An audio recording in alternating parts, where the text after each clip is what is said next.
Assalamualaikum warahmatullahi wabarakatuh.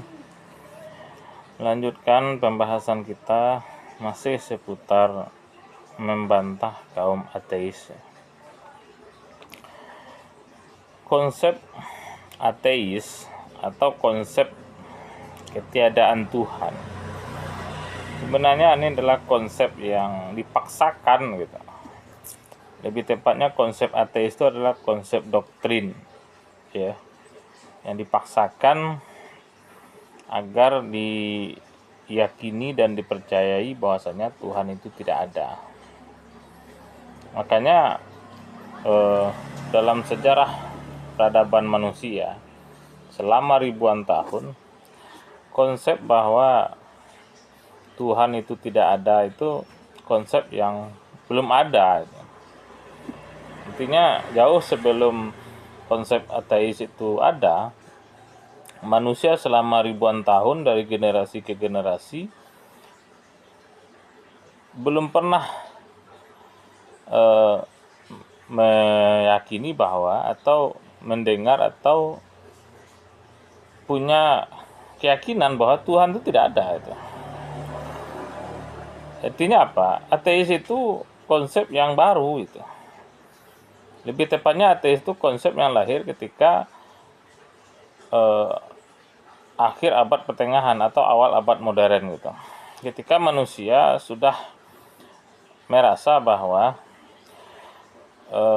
hal-hal atau keyakinan-keyakinan adanya kekuatan di luar manusia yang selama ribuan tahun diyakini oleh manusia itu sudah, dalam tanda kutip ya, itu sudah kalah gitu oleh yang namanya sains dan teknologi gitu. Jadi saya boleh mengatakan bahwa ateis itu adalah konsep yang lahir ketika manusia sedang euforia itu dengan sains dan teknologi, sehingga hal-hal yang berhubungan dengan ketuhanan itu hal-hal yang dianggap mitos, dianggap kuno dan tidak modern gitu. Kenapa? Karena kekuatan di luar manusia itu dengan adanya sains dan teknologi, maka kekuatan di luar manusia itu sebenarnya tidak ada katanya. Karena kekuatan itu sendiri itu bersumber dari manusia. Makanya ateisme atau paham ketiadaan Tuhan adalah paham yang lebih dekat kepada paham antromorfisme ya. Apa itu paham antromorfisme? Paham yang meyakini bahwa kekuatan itu berpusat pada manusia. Jadi dari kekuatan di luar manusia yang mengendalikan manusia menjadi pemahaman bahwa manusia itu sendirilah sumber dari kekuatan alam semesta gitu. Nah, kenapa saya mengatakan ateisme itu adalah paham yang dipaksakan gitu untuk diyakini oleh manusia? Karena sebenarnya pemahaman terhadap ketiadaan Tuhan itu adalah pemahaman orang-orang yang sejak awal mereka tidak kenal dengan dirinya. Karena tidak kenal dengan dirinya, maka dia tidak kenal dengan penciptanya.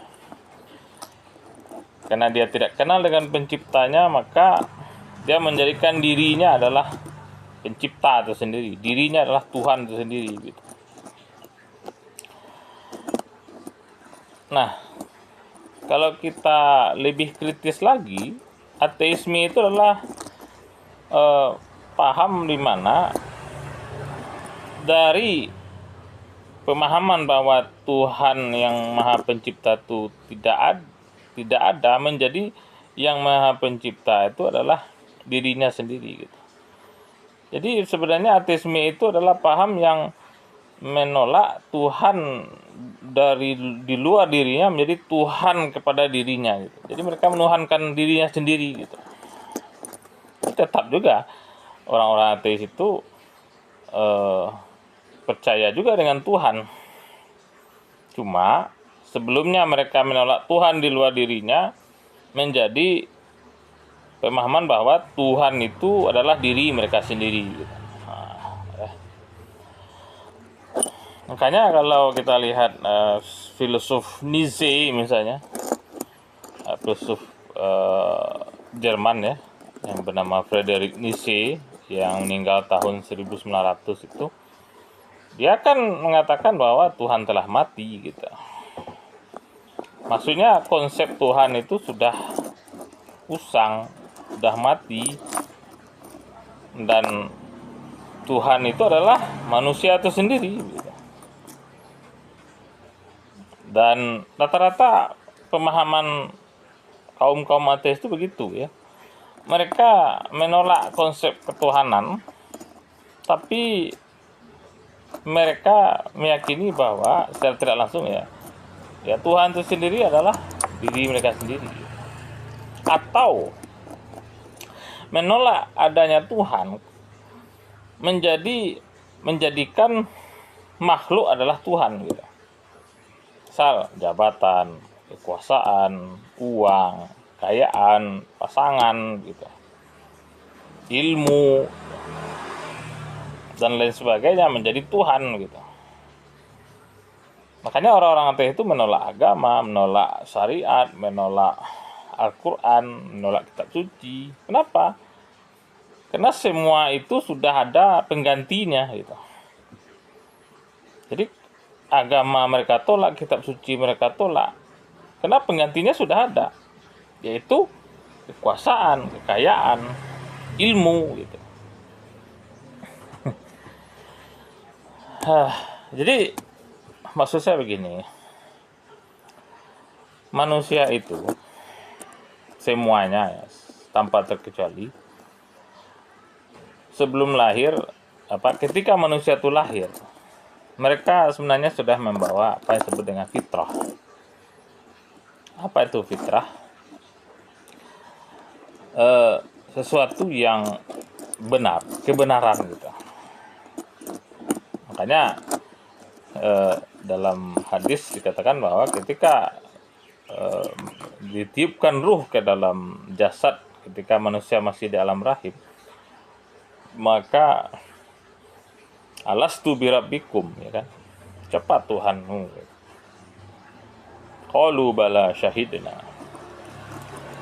Jadi manusia tanpa terkecuali ya, sejak zaman Nabi Adam sampai sekarang, ketika sebelum dilahirkan ke dunia, mereka sudah bersaksi bahwasanya Allah Subhanahu wa taala adalah Tuhan mereka. Artinya manusia itu bertuhan semuanya. Yakini bahwasanya Tuhan itu ada. Nah, ketika lahir, inilah yang mempengaruhi manusia, yaitu lingkungan tadi gitu. Lahir dari orang yang ateis, maka anak itu juga ateis juga pada akhirnya.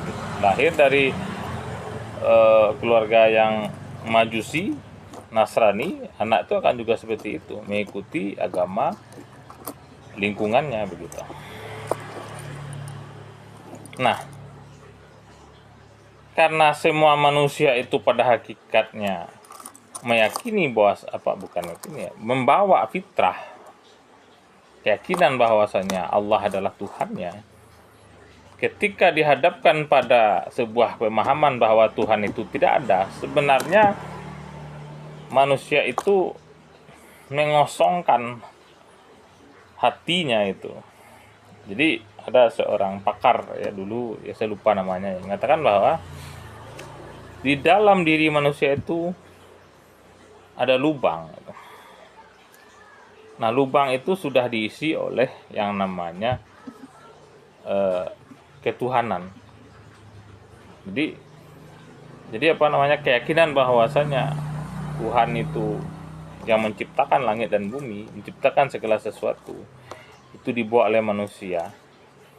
Ketika itu dipaksa, jadi kalau kita mengukur kebahagiaan itu dari kesuksesan, kekayaan, ketenaran, kecerdasan, jabatan yang tinggi, maka tidak ada artis yang stres gitu. Tidak ada pejabat yang bunuh diri, tidak ada orang pintar yang stres, tidak ada orang kaya yang minum racun gitu. Tapi kenapa justru orang-orang yang punya masalah dengan mental itu adalah orang-orang yang kita anggap sukses? Karena sebenarnya konsep kesuksesan, kebahagiaan itu bukan terletak di ukuran dunia gitu. Tapi ukurannya adalah kebahagiaan ketika manusia mengenal siapa Tuhannya itu, dan menyembah Tuhan yang dia kenal itu, dan patuh serta taat dengan Tuhannya itu, dan tidak ada kebenaran yang hakiki selain dari Islam gitu, selain daripada menyembah Allah Subhanahu wa taala gitu. Dan kebahagiaan dari orang-orang yang beriman dan beramal soleh itu tidak akan pernah bisa dibeli gitu dengan dunia dan seisinya. Kenapa? Karena dunia dan seisinya itu adalah hal yang terbatas, sementara kebahagiaan mengenal Allah itu tidak terbatas. Jadi maksud saya begini, aslinya kita itu bukan makhluk dunia. Jadi dunia ini bukan tujuan kita. Tujuan manusia itu adalah bagaimana dia kembali kepada asal usulnya, yaitu sorga. Karena nenek moyangnya, kakek moyangnya itu dulu di sorga, maka kita kembali ke sorga. Namun untuk masuk sorga tidak gampang, tapi juga tidak sulit, asalkan kita mau bersungguh-sungguh mengenal, memahami, dan mempercayai bahwasanya Allah SWT adalah pencipta kita, bukan yang lain gitu. Jadi orang-orang ateis itu adalah orang-orang yang sebenarnya jiwanya bermasalah. Mereka adalah orang yang paling tidak bahagia, hanya pura-pura bahagia saja gitu. Karena ketika orang itu ragu dan tidak yakin akan keberadaan Tuhan, maka dia dalam detik itu juga dia akan mencari Tuhan-Tuhan lain gitu. Dan Tuhan-Tuhan itu adalah benda-benda duniawi, hal-hal yang menurut mereka ada, yaitu hal-hal yang bersifat materi. Demikian saja, semoga bincang-bincang ini ada manfaatnya. Assalamualaikum warahmatullahi wabarakatuh.